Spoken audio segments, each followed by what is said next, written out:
Bem-vindos a mais um vídeo do canal Conhecimentos da Humanidade. Hoje a gente vai falar de um tipo de relacionamento muito importante de ser debatido, que é o tipo Narciso e Eco.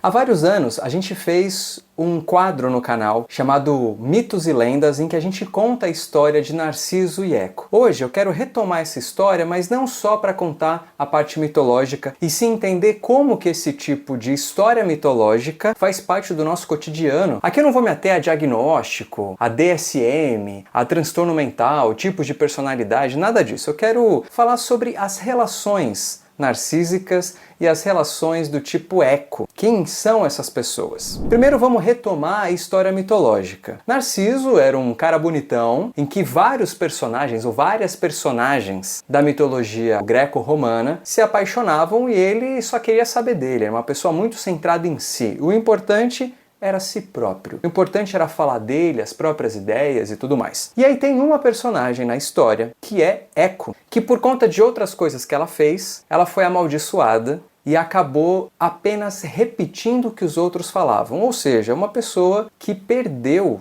a identidade, a autonomia. E a vida, então, era baseada na vida do outro. Enquanto Narciso era absolutamente centrado em si, Eco é centrada no outro. Não tem voz própria. A voz ecoa o que o outro precisa ouvir ou o que o outro ouve. Eco ecoa o outro e nunca fala sobre si. Não tem voz sobre si mesmo. E eu quero que vocês agora prestem atenção nas relações de vocês. Será que vocês estão numa relação Narciso-Eco? Porque Narciso, ao longo da história, rejeita todas as pretendentes, todas as pessoas, todos os flertes, a ponto de, quando se olha no espelho d'água, se apaixona por sua própria imagem e definha ali, com fome, com sede, e é transformado no Narciso, na flor, que até hoje tem o seu nome. E Eco é rejeitada por Narciso em determinado momento da história, e ela apenas ecoa as últimas palavras que ela ouve de Narciso de rejeição. Narciso diz algo como: eu prefiro morrer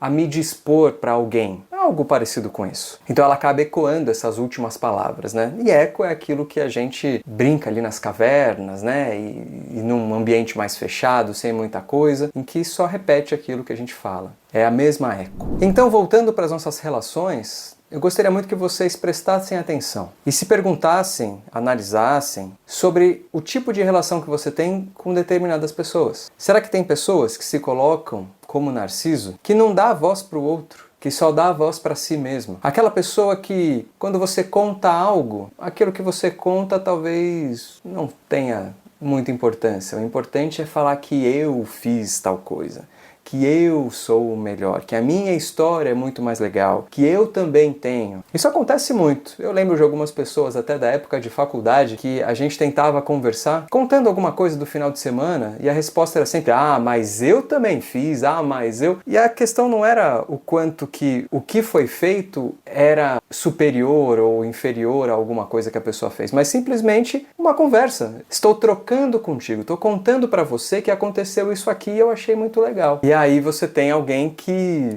não tá olhando pro outro. Ah, não, mas quando eu fiz, nossa, foi muito sensacional. Quando eu fui, quando eu era, quando eu trabalhava, quando eu criei. E Eco é um tipo de peça nesse relacionamento que retroalimenta essa relação. Porque Eco dá para Narciso justamente o que ele quer. Apesar dele rejeitar ela, porque rejeita todo mundo, Eco só ecoa aquilo que Narciso diz. Ah, então eu sou maravilhoso, maravilhoso. Ah, eu fiz isso e foi impressionante, impressionante. Então será que você está num relacionamento em que você é Eco? Então tem alguém Narciso, e veja, aqui eu nem vou usar o termo narcisista, tá? Para não confundir com questões mais técnicas e tudo mais, mas simplesmente pegar a mitologia e trazer para o nosso cotidiano. Então se observa, porque às vezes em algumas relações você é Narciso, mas em outras é Eco. Mas pode ser que você seja Narciso o tempo inteiro. E pode ser que você seja Eco o tempo inteiro. Eco não tem voz e Narciso só quer ter voz e não quer dar voz para ninguém. Então talvez seja importante analisar para finalmente ter autonomia, segurança, autoestima para deixar de ser Eco. para poder falar, para poder saber que quem guia a tua vida no fim das contas é você, e só você. É você que está vivendo. Ao mesmo tempo, se for possível, um tipo narciso começar a baixar um pouquinho a bola, sabe? E ouvir mais o outro. E dar protagonismo para o outro de uma forma natural. Eu gosto de lembrar de algumas vezes em que a pessoa estava tão empolgada com algo que ela fez, ou algo que ela vivenciou, uma viagem que ela fez, e que aconteceu um negócio ali, e que eu, dentro da minha experiência, também já tinha vivido. Mas eu preferi deixar a pessoa curtir. Porque qual seria o propósito de eu virar e falar assim,